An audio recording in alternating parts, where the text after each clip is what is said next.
Okay everyone, here we go again. This will be episode 7 on the 37 Plymouth. We're going to carry on. I got to start on the floors now like I mentioned, but I decided to do something a little bit easier to begin with. I'm working on the cross brace that goes just behind the seats, as well as the storage shelf that goes back there.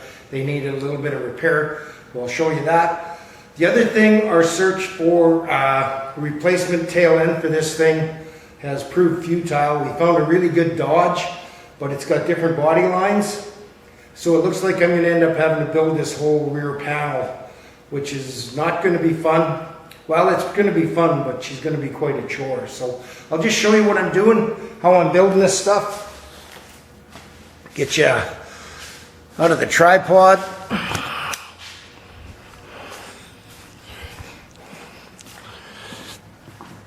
So the first thing I did was I got the shelf back in. I'm not sure exactly what the storage was for, but I guess whatever, you probably had to haul oil and spark plugs and tools. And so behind this, there's a piece of 5/8 plywood, goes all the way across. That's the firewall into the trunk. And then, so I'm just using some 5/8 here as shims. But the bottom end of this was all rusted out, so I ended up having to break a new piece for the bottom and trim this up till I got to good steel and weld that on. I didn't bother filming any of that. Pretty simple, straightforward. I just I plug welded it to the old piece. I stepped it down here so it ended up flush. Put 3 rivet nuts in across the bottom, 10/24s. And a couple of screws, so that's all solid.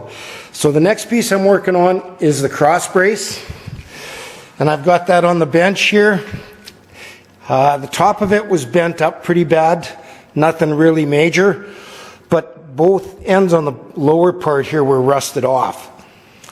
So what I'm having to do is build a new piece of this channel that comes down. What I did was I took a piece of 18 gauge, I measured the inside gap here. I'm pretty close. That's a little bit out. I might have to make another one. This will be attempt number 3.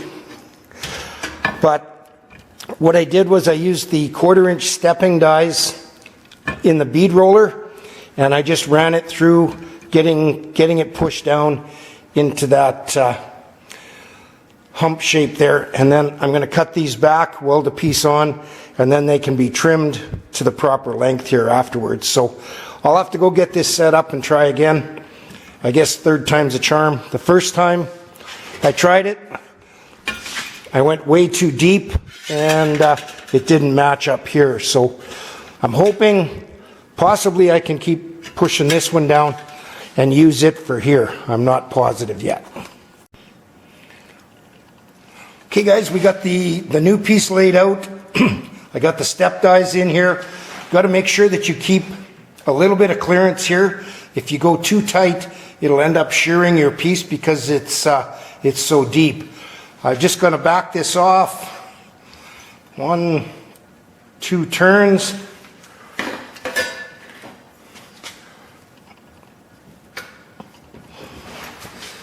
And we'll run her through.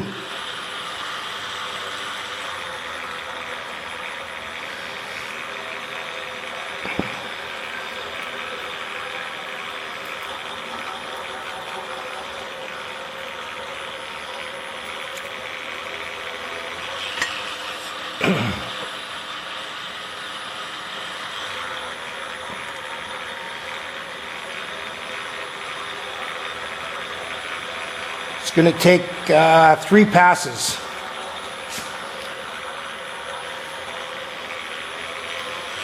Going to go down a turn at a time.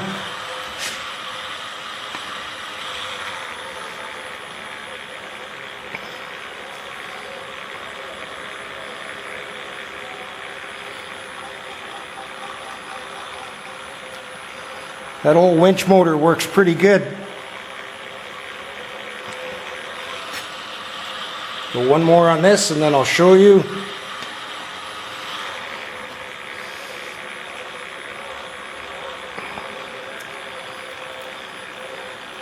I'm having to hold a little bit of pressure down on the outside here, so.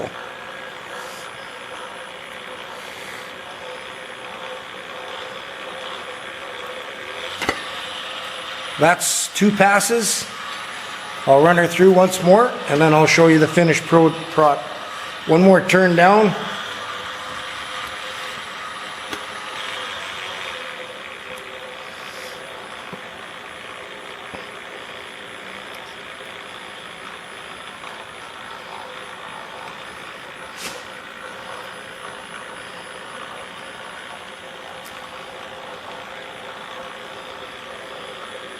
Sure hope the third time was the right time.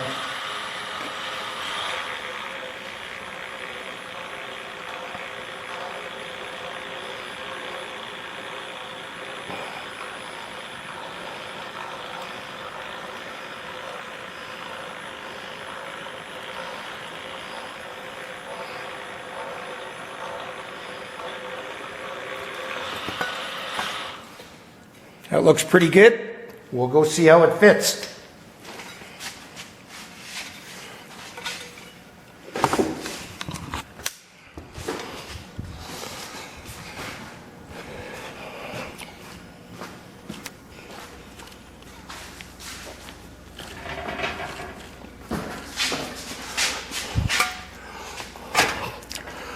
Much better. Now we got the same width. So, okay, I'm going to get these trimmed off.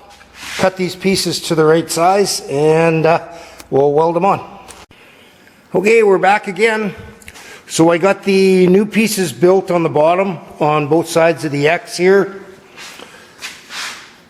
And then the bottom of the brace here that holds the spare tire, where it comes down to the floor, was completely rusted out.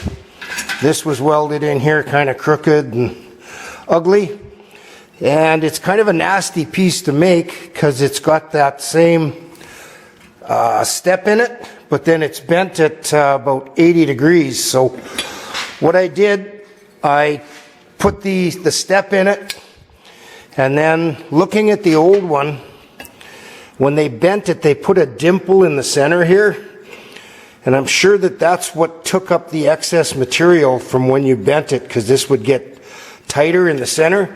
So what I did was I have a chisel that I rounded the end off that I use for sharpening corners and stuff, and I put a dimple in that before I bent it, and then I clamped this in my brake with a piece of 1/8 aluminum on each side to take up the distance, and a piece of 1/2 inch round stock on the edge to put the bend in, and it worked out pretty good. It's not quite as smooth a radius as this one, but I don't think it really matters because this gets spot welded to the floor as well as spot welded to this piece here. So I've just got a little bit more cleanup to do on that.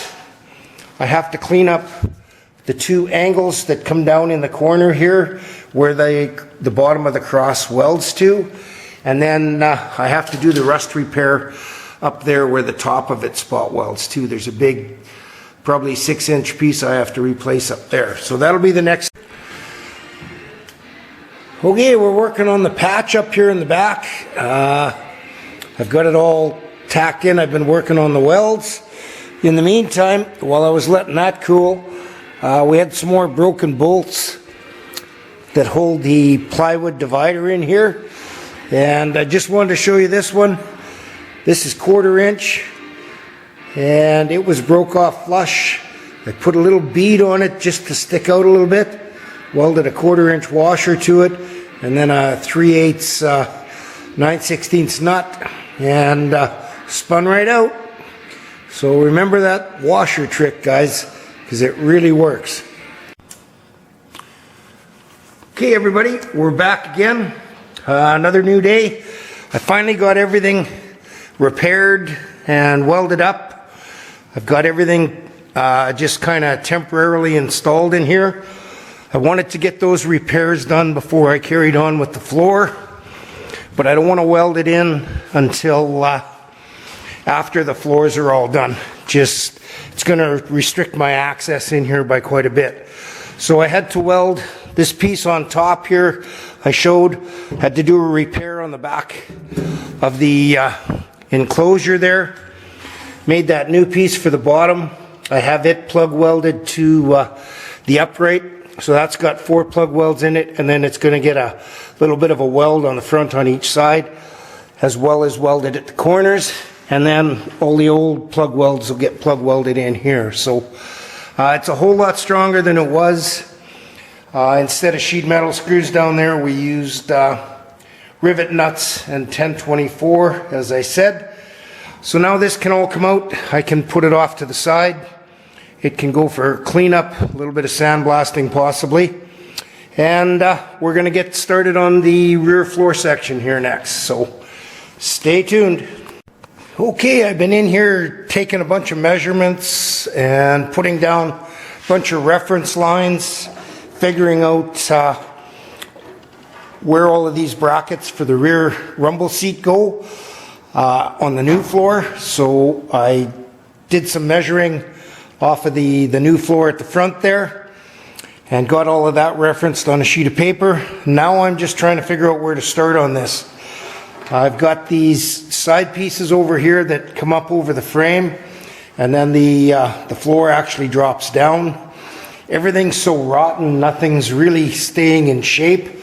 So I'm not quite sure what's going to happen when I cut this all out of here. So I guess we'll just play her by ear and start cutting things apart and see where we get to. I don't see what else we can do. It's such bad shape on the back end here, it's all got to be rebuilt anyhow. So unless there's another 37 Plymouth parked next to it, I don't think anybody will be able to tell once we're done. Okay everyone, we're back again. It's still Sunday of Thanksgiving weekend up here in Canada, and just trying to get this frickin' rusty mess figured out. So I got the first section of the rear floor out. It was quite the chore getting it cut out. The inner fenders, maybe this side's better, they go straight down and they are plug welded or spot welded to a flange that's part of the floor. And the inner floor here, it kind of did a curve down and then a curve across to the other side. Everything is sunk so bad it's really hard to figure out what is what. I'll show you the piece of floor I cut out. This is it here. It's a real rusty mess. All of the where the body mount was is completely rusted out. All the corners. There's a big hump in the center here for the differential to come up in, which gives it about 8 inches of travel, which I know it doesn't need. This little dimple here is for the tailpipe to come up through and then up to the front. So what I have noticed is this area here gives it about 1.5 inches clearance on the frame, which it doesn't need. So I'm going to simplify this because there's no way I can bend this with the tooling I have. I don't have a 2,000 ton press, so I'm going to have to do this all in my little brake and with a hammer and a dolly. So what I've done is I took and figured out I need to be 2 3/4 inches wide to go over the frame into the inner fender, and then give me clearance to go down for the inside of the frame to attach to the floor. So I bent these pieces. They are 4 1/4 inches wide with a 3/4 inch 90-degree flange on each side. Next thing I'm going to do is take these, and I have a beer case CAD diagram drawn out, and I'm going to shrink them on the edges here to pull them down into the curvature of the frame over there to give me the clearance I need to follow the frame down. And then I'm going to build my floor to come up to meet this, and I can plug weld to the sides of this thing. So hopefully you followed what I'm laying down, and we'll go from there. Okay guys, we're back again. Thanksgiving Monday here in Canada. I had my turkey last weekend. We're having ham this weekend. So what I've got is I have these pieces that I showed in the last segment here, and I did a couple of stretches and shrinks to come up with the proper shape for going over the frame. And what that gives me is about 3/4 of an inch of clearance below this piece of tin to the frame. I cut a couple of rubber pieces. I'll just show you here. This is some little over 1/4 inch rubber that I have. I just used a hole saw, cut out some discs, and used those. I doubled them up. The original mounts are completely screwed. They were probably in that 1/2 inch, maybe a little bit thicker range. So I stacked 2 of them in there, bolted the back end of them down. Everything's nice and flat. It follows the contour the way it's supposed to. Now once I get the floor fit in the center here and shaped up, then I'm going to take a piece of 16 gauge and I'm going to rebuild this mount here that goes down, and it sits on top of the floor and ties the whole rear part of this car together. So I temporarily put these braces in, tack welded them up top, and I just set them on the gas tank cross member down below. And I made sure that they were exactly at the same height before I started cutting all this other stuff out of here. So next thing I'm going to work on is getting the piece of tin cut for the floor. I'm really having trouble figuring out where this floor has to go. Just by pulling up and down on this, I can move it about 4 inches, and I'm not sure where it was supposed to sit. I'm pretty sure these would have been flat across the top here, and I might just have to shim it all up and then try and figure out how to do that from the front end there. So we'll go from there. So next thing is, like I say, I'm going to cut a piece of tin that'll fit in here, and then I can build my filler strips off of my new pieces here that'll go down, and then they'll have a lip bent in that my floor will sit on that I can plug weld into.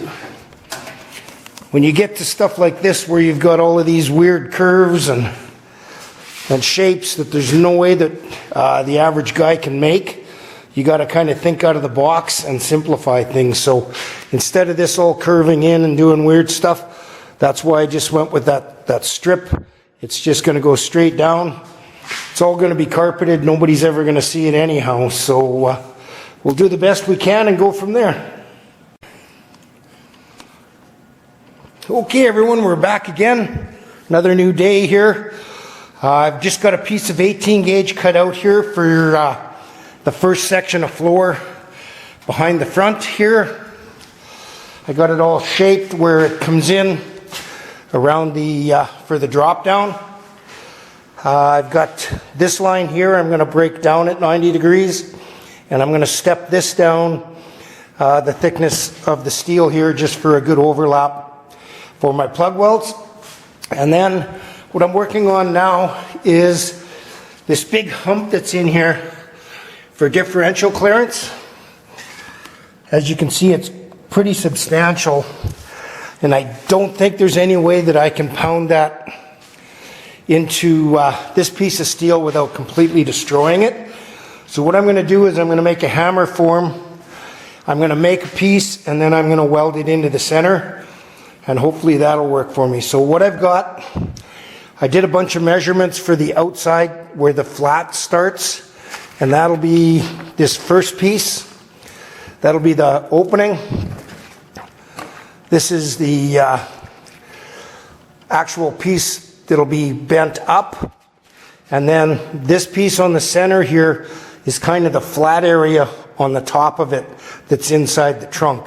So I want to mark that on so when I start hammering, I don't hammer a whole bunch in the center here, because that's going to remain flat. So what I'm going to do now is I'm going to transfer this to some plywood, and I got to cut two exactly the same, and then I can cut an oversized piece of steel. I'll put it in between the two, and I'll start beating the shit out of it. So we'll bring you back here shortly. Okay, everyone, back again. So total elapsed time is about half an hour, and I spent probably 10 minutes looking for another piece of plywood. So I've got my two pieces of plywood cut out. The top piece is used to sandwich the piece of steel in between the two. I've got a blank cut out that's oversized for the piece of steel. I pre-drilled a bunch of holes around this piece. I'm going to put this on top of my blank, and I'm going to drill these holes through that piece as well. And then I'm going to screw the whole thing to this one here. I put some reference marks on the side, on both sides, so that I can line the two holes up together. Once I've got it all screwed together, then I can put it on my workmate over there and I can start beating the shit out of it. So I got everything all screwed together here. I screwed another board to the bottom around the perimeter so that I had enough room for the depth I have to go. And in boating you have a no wake zone, but in pounding tin I got a no whack zone right here. So here's my choice of weapons. I got a couple nylon hammers. Once I get it pounded down and stretched, then I'll probably move over to a regular body hammer, and then the planishing hammer. Okay guys, that's 15 minutes of solid whacking. Just about wore out this old guy's arms. I've probably got close to 1.25 inches of depth in it now, which I think I'm going to call good. It doesn't have to be as deep as the original one because there's no way this thing's ever going to bottom out or carry a load. So what I'm going to do now is just by feel, I'm going to try and work it so that I get it nice and even all the way around. Crisp up this edge a little bit more all the way around, and then I'll take it out of the jig and see if I can get it planished out so it's nice and smooth. Whew.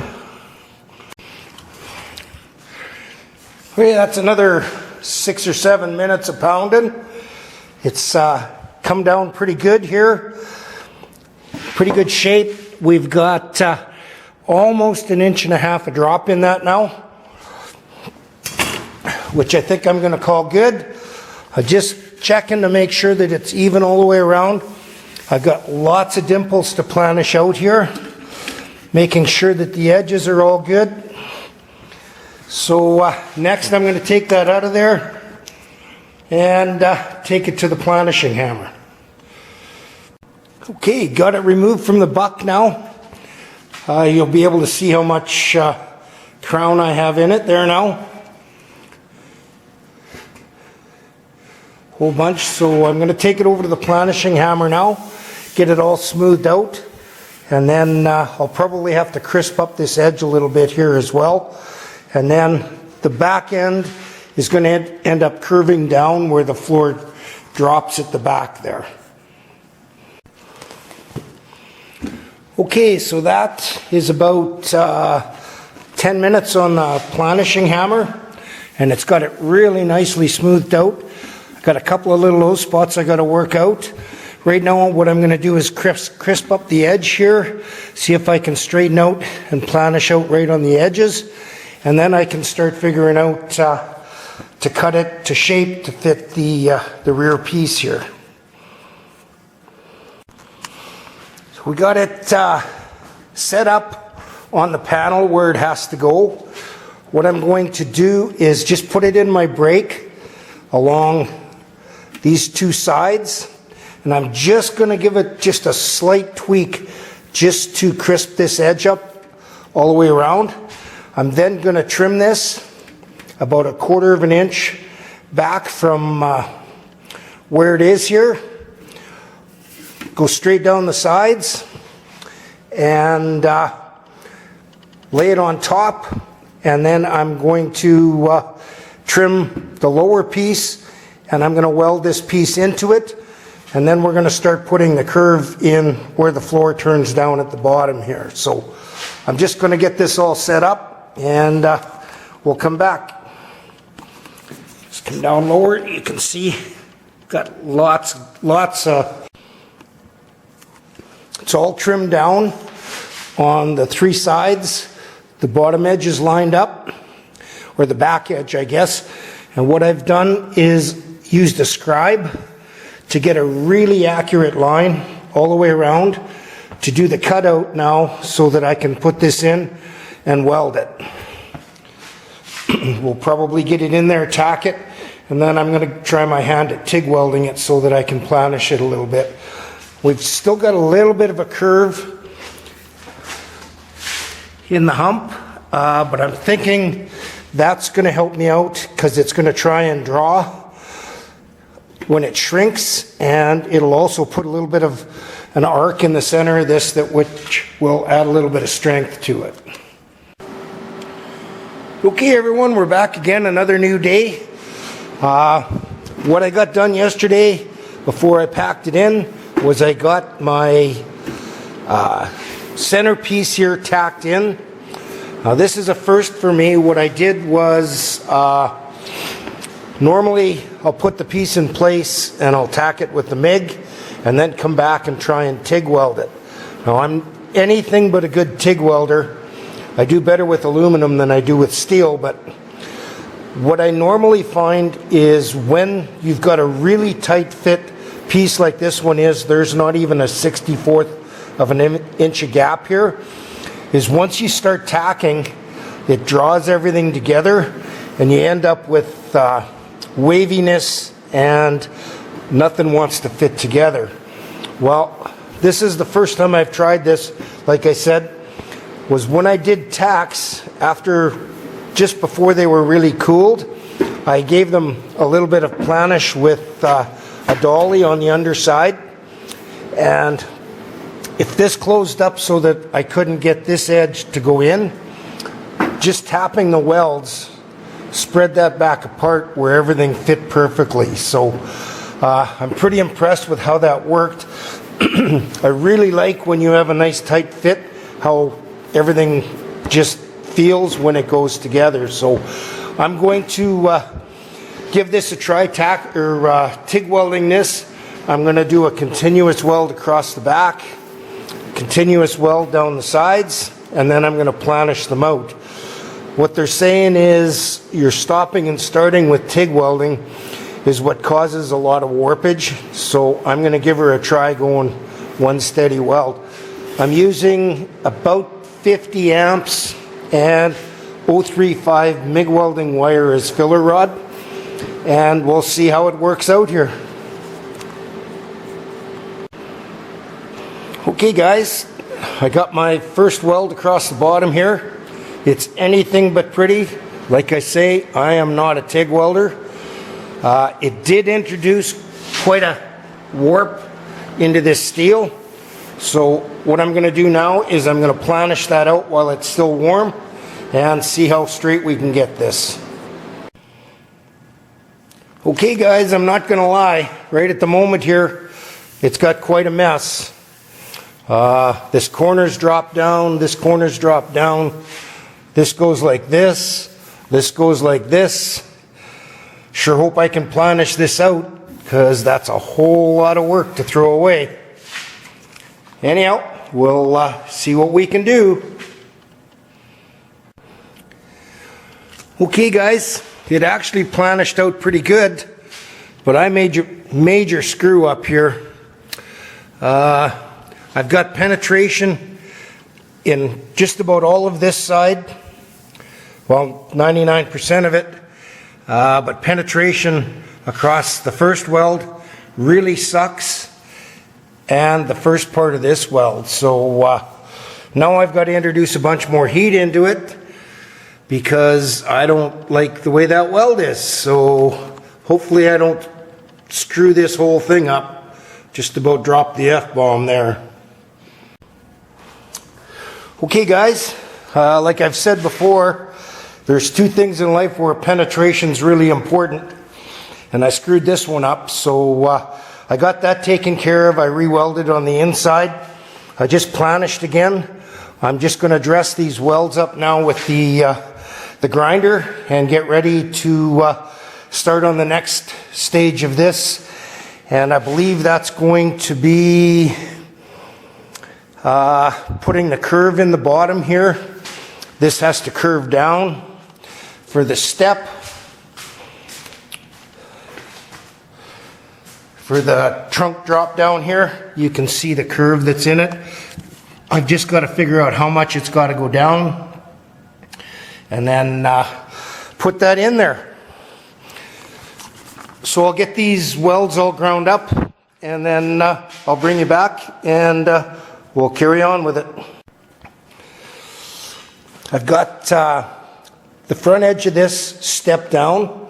I wanted to do that prior to the rest of the procedures here. I've got my beads laid out. There's going to be 3 beads on each side that dip down instead of coming up. The next thing I have to figure out is how to put this curve in. This needs to curve down from here 2.5 inches.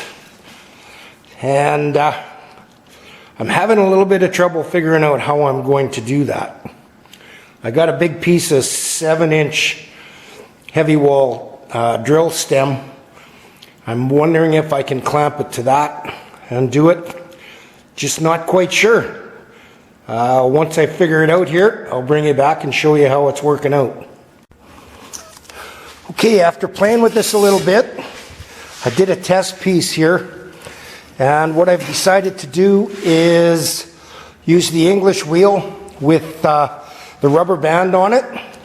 That gives you just shape in one direction, or form I guess they call it. So I just cut a new band, because this one's all full of holes here. All I'm using is a cheap Chinese radial tire tube and cut off a piece to go on. I should have made it just a touch wider, but it's going to work. And I'm just going to run this through to get my 2.5 inches of downturn on it. And then the bottom edge here, 1 inch, I'm going to have to break to level things out and attach the other section of floor on. So I'm going to go run this through the English wheel, see if I can screw the whole thing up. Okay guys, we're back. I kind of jumped ahead here. Things got a little bit heated and I got a little upset and I didn't want to X-rate this video, so what I've done is I got the 90-degree brake on the back side. I rolled my beads in. That's where all the cussing come in, because it was a son of a bitch putting these beads in by myself. And the reason being, it has to go around this corner here. So what I'm doing now is I'm just coining these and getting them evened up. Just going to give these a good crack.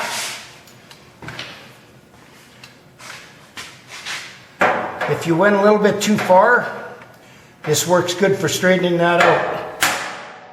You want to try and do it in one whack.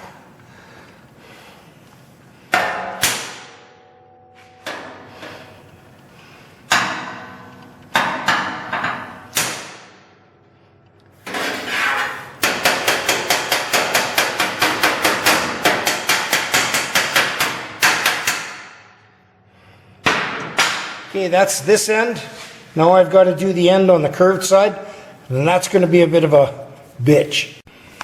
Okay guys, I got this all fit in here. Really happy with how it's turned out. That was a ton of work. I would say I have about 8 hours in that piece between the centerpiece, the hump for the diff, cutting, forming, bead rolling, shaping, welding, planishing, and a whole bunch more left to go here. So I'm going to carry on. I got some more holes to drill up there, get ready for plug welding. I've got to start on the outer pieces to fill in along the sides here. I'm going to do a drop down and then bend a flange that the floor will sit on, and we'll go from there. Okay everyone, back again, another new day. Just started working on the filler panels that will go in and support the sides of the floor, tie everything into the top frame rail here. So I made a beer case CAD pattern again. This is the piece. That's the exact shape from the top of the mount, and it follows the radius of the floor. I traced that onto a piece of steel, and I left about 3/4 of an inch on the bottom, which I'm going to turn up at 90 degrees all the way around here. I'm going to use a combination of the brake as well as the tipping wheel, I believe, on the bead roller. So let's get at her. Okay, we got the first side fill-in panel bent up and installed there. I'll just show you what I've done. I got my pattern all drawn out across the top, around the bottom, and I need this 3/4 inch flange for the floor to sit on and be plug welded onto. So to get that, I found a little trick. I just took a nickel, and it rides along the edge of my cardboard pattern really well. Run the felt pen along, and it gives me the perfect 3/4 inch lip for me to bend over. So what I'll do after I get it cut out, I'll clamp this back on the opposite side, and I'll put the same mark on just for reference when I'm bending that flange in there. Okay guys, so we got the piece all cut out. I did a little relief cut here where these are going to turn up, and I started the bend on this end because it's kind of a tricky place to do with the bead roller. So from here I'm going to use the tipping die and the skateboard wheel, and we're going to see if we can bend this over at 90 degrees.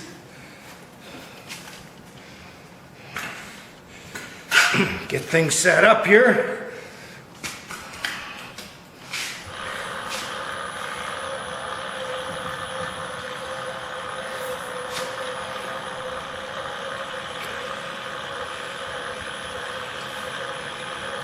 It's kind of a slow process, but it works really well.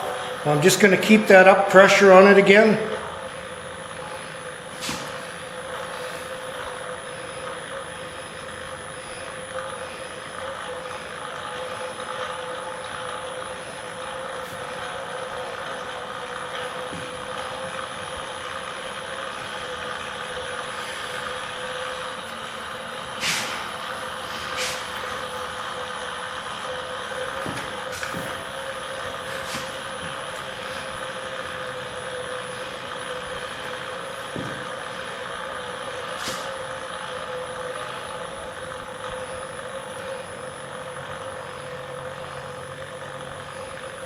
Gonna have to turn that speed up a tad.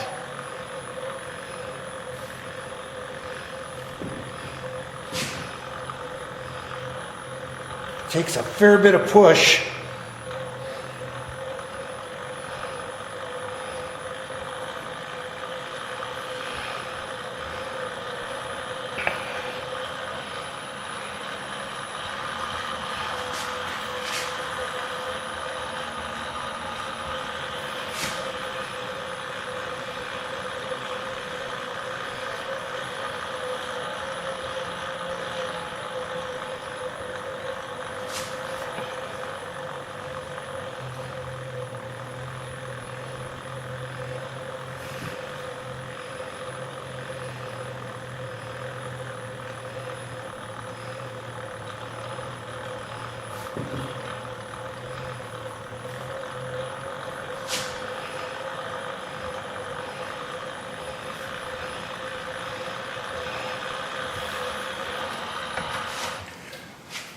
Okay, as you can see, you got it about halfway now.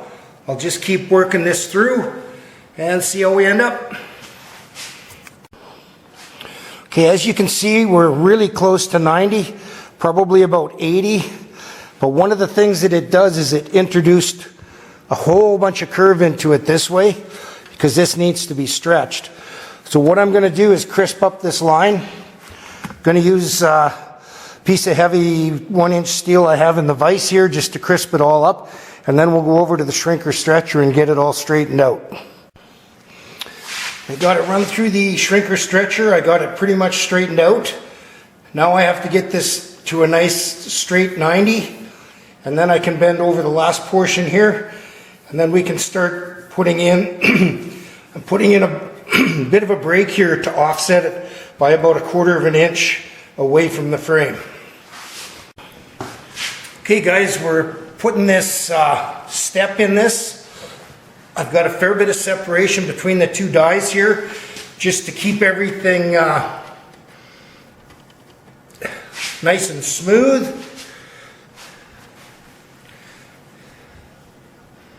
See what we can do.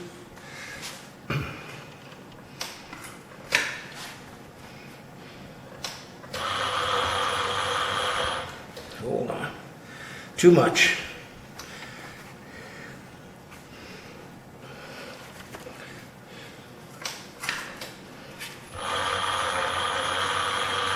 Still too much.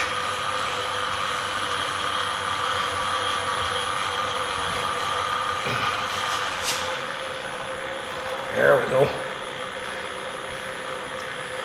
The only issue I'm running into, this one's a little bit backwards compared to the other side.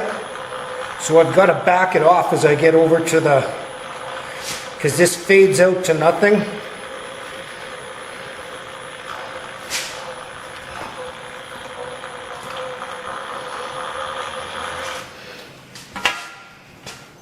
Makes it a little bit tough.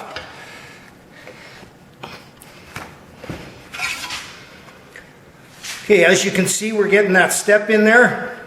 I'm going to keep that going, and it fades out to nothing up on this end. Okay, here's the finished piece for the driver's side. I made sure that I have my lower flange at perfect 90 degrees. This is where the floor is going to sit on there. This is my kickover. This edge goes against the frame that I just put in to give this more clearance out from the frame itself. Sorry, this goes into the body channel that's bolted down at the top there. Okay everyone, we're back again, another new day. I've got everything trimmed. I have all of the plug weld holes drilled. Everything has weld-through primer on it. And I think we're ready to install this. I've got the inside here all done. Everywhere there's going to be 2 layers of steel. I put in my weld-through primer. So I guess next thing is get this piece installed. Hopefully it still fits. Okay everyone, I got the next section of floor is all welded in. A little bit of grinding to do on a few of the plug welds. It turned out strong, really strong. Just take you around the back here. I just have a piece of 3/4 inch tubing clamped across the back end right now. I didn't want to take a chance on buckling it when I was in there laying on it. So it comes back. The next section will go from there right to the back end. Finish it off. Next thing I have to do is repair these braces that hold the trunk or the deck up here. They're all rusted out on the bottom there, so I'll make new bottom pieces. I'll bolt those down, get them welded in. Then I can cut out my temporary supports here. I can cut out the braces where the rumble seat lid bolts to. I'll have to take some really good measurements on those to make sure I get them back in the right spot. But that's about it. That was a really tough piece to make. I'm thinking I've got about 12 hours total in it, which is a fair bit of time for, what is it, 1, 2, 3, 4, 5, 6 pieces of steel. So anyhow, just put you in the tripod here for a sec.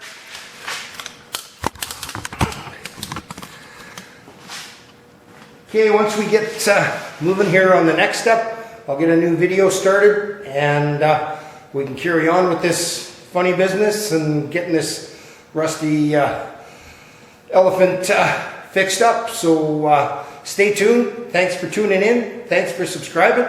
I really appreciate the support, guys. Take care.